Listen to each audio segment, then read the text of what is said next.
వచ్చి బ్రహ్మదేవుని కల్లారా చూసి వరం కోరుకుంటున్నదట.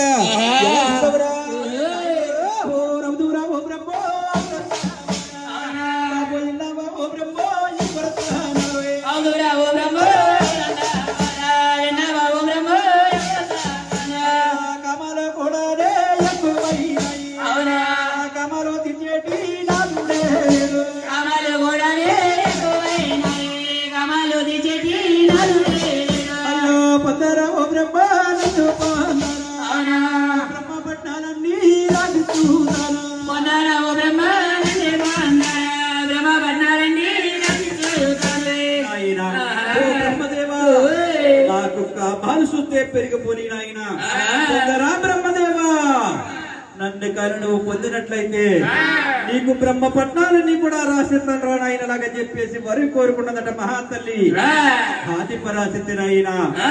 ఎప్పుడైతే వరి కోరుకుంటున్నప్పటికి నాయన మహానుభావుడు నాయన బ్రహ్మదేవుడి కల్లారా చూసి తల్లి గారి ఆదిగల శక్తికి చక్రంగా సెలవిస్తా ఉన్నాడట. అమ్మలో మాయమ్మ నడి కన్న తల్లే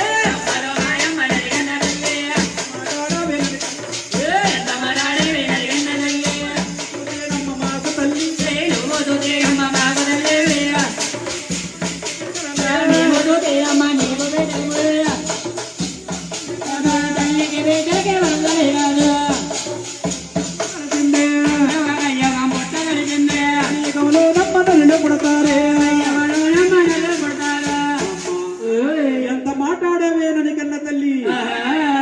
చూస్తే మాకు తల్లివి కదమ్మా, మేము చూస్తేనేమో నీకు బిడ్డలు కదే తల్లి. ముందుగా కలియుగం పడదలసిందే తల్లి. తల్లికి బిడ్డకి వరుసలు లేదు కదమ్మా. నేనే కానీ ఇటువంటి తప్పు చేసినట్లయితే కలియుగంలో పుట్టేటటువంటి నరులంతా కలిసి తల్లికి బిడ్డకి కూడా వరుస లేకుండా నోరు లేని పశువులో ప్రవర్తిస్తుంటారే తల్లి.